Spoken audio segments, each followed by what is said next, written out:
Hello అండి. ఇవి పచ్చి బఠానీలు. గ్రీన్ పీస్ అని కూడా అంటాం కదా! చాలా మందికి తెలిసే ఉంటది.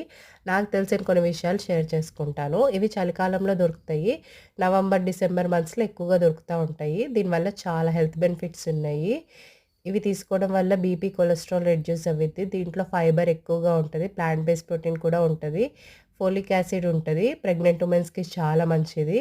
దీంతో మనం చాలా వెరైటీస్ కుక్ చేసుకోవచ్చు. స్టీమ్ చేసుకొని తాలింపు పెట్టుకుంటే స్నాక్స్‌గా తీసుకోవచ్చు. కూరల్లో వేసుకోవచ్చు. ఇంకా పులావ్స్‌లో యాడ్ చేసుకోవచ్చు.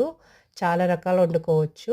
మేమివి సీజన్ ఉన్నన్ని రోజులు కావాల్సినన్ని తెచ్చుకొని వాడుకుంటా ఉంటాము. సీజన్ అయిపోయేటప్పుడు ఎక్కువ క్వాంటిటీ తెచ్చుకొని, ఒలుచుకొని దీంట్లో లేతవి సెపరేట్ చేసేయాలి. లేతవి ఎక్కువ రోజులు నిలవుండవు. అందుకే సెపరేట్ చేసేయాలి. మిగిలినవి ఎయిట్ ఎయిట్ కంటైనర్‌లో వేసుకొని డీప్ ఫ్రిడ్జ్‌లో పెట్టుకుంటే మనకి 1 ఇయర్ నిలవుంటాయి. కావాల్సినప్పుడు కావాల్సిన రెసిపీస్‌లో యాడ్ చేసుకోవచ్చు. మీరు వీటిని ఏ రెసిపీస్‌లో యాడ్ చేసుకుంటారు? ఎలా కుక్ చేసుకుంటారో కామెంట్ చేయండి.